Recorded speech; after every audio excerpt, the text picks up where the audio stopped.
Soft skills, आजकल ये शब्द बहुत सुनने को मिलता है ना। पर ये सिर्फ कोई फैंसी शब्द नहीं है, बल्कि करियर में कामयाबी का सीक्रेट है। आज हम एक ऐसा ही ब्लूप्रिंट देखने वाले हैं जो बताएगा कि इन स्किल्स में महारत कैसे हासिल की जाए और अपना प्रोफेशनल करियर कैसे बदला जाए। एक सवाल है, कभी सोचा है कि बहुत ही ब्रिलियंट टेक्निकली जबरदस्त लोग भी अपने करियर में एक जगह आकर क्यों रुक जाते हैं? ये एक आम पहेली है, लेकिन इसका जवाब अक्सर एक ही चीज में छुपा होता है, सॉफ्ट स्किल्स। तो हमारे हाथ लगी है एक इंजीनियरिंग यूनिवर्सिटी की एक केस स्टडी।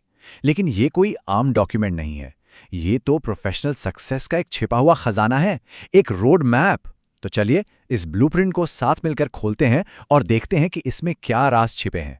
तो शुरुआत कहां से होती है? बिल्कुल नींव से। देखिए, किसी भी मजबूत इमारत की तरह अच्छी सॉफ्ट स्किल्स की शुरुआत भी लैंग्वेज और सुनने की एक ठोस बुनियाद से ही होती है। अब ये थोड़ा अजीब लग सकता है, लेकिन ये ब्लूप्रिंट हमें बिल्कुल बेसिक ग्रामर पर वापस ले जाता है, जैसे कि एक फ्रेज और एक क्लॉज में क्या फर्क है। पर सवाल यह है कि ऐसा क्यों? क्योंकि अगर कोई अपनी बात साफ साफ कह ही नहीं सकता तो सबसे बेहतरीन आइडिया भी बेकार हो जाएगा। तो यहां पर क्लैरिटी ही सब कुछ है। लैंग्वेज में ना प्रिसीशन मतलब कि सटीकता बहुत जरूरी है। होमोफोन और होमोनिम ये सुनने में छोटे मोटे डिटेल्स लग सकते हैं, लेकिन इनको समझना किसी भी तरह की गलतफहमी को रोक सकता है। इससे ये पक्का हो जाता है कि जो मैसेज भेजा गया है वो वैसा ही पहुंचा है जैसा भेजने का इरादा था। अक्सर जब हम कम्युनिकेशन की बात करते हैं तो हमारे दिमाग में बोलना आता है, लेकिन ये ब्लूप्रिंट हमें याद दिलाता है कि असली कम्युनिकेशन सुनने से शुरू होता है। और सिर्फ सुनना नहीं, बल्कि एक्टिव लिसनिंग, मतलब जब कही गई बात को सच में समझा जाए, प्रोसेस किया जाए और याद भी रखा जाए।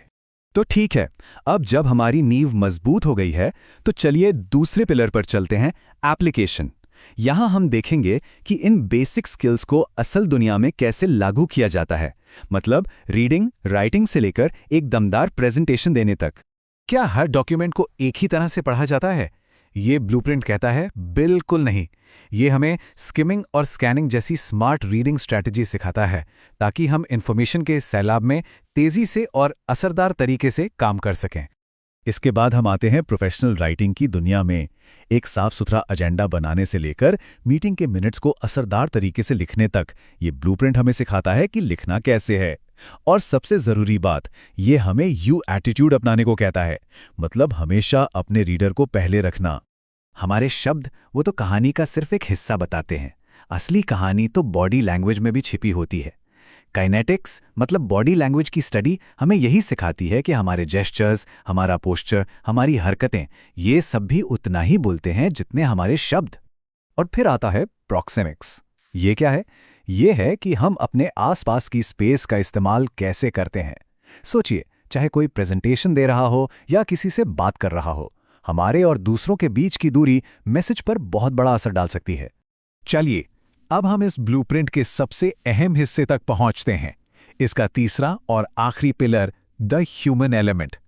ये वो स्किल्स हैं जो सिर्फ नौकरी करने और उस नौकरी में बेस्ट होने के बीच का फर्क तय करते हैं। अब यहाँ एक बहुत ही दिलचस्प मोड़ आता है।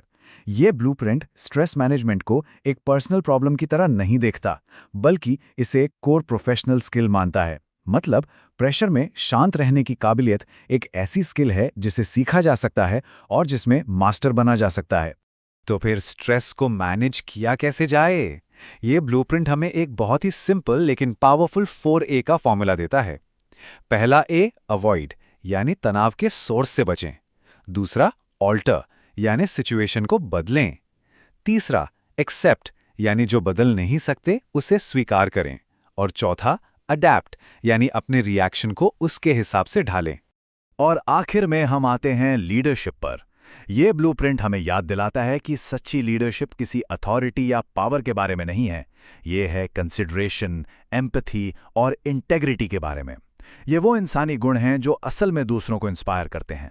तो इस सब का निचोड़ क्या है? संदेश एकदम साफ है, टेक्निकल स्किल्स शायद इंटरव्यू तक पहुंचा दें, लेकिन करियर में आगे ले जाने वाली और टॉप पर बनाए रखने वाली चीज तो सॉफ्ट स्किल्स ही हैं।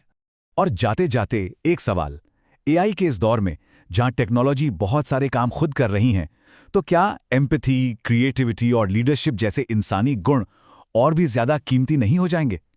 शायद फ्यूचर प्रूफ बनने का असली तरीका हमारी टेक्निकल स्किल्स में नहीं, बल्कि हमारी इंसानियत में ही छुपा है।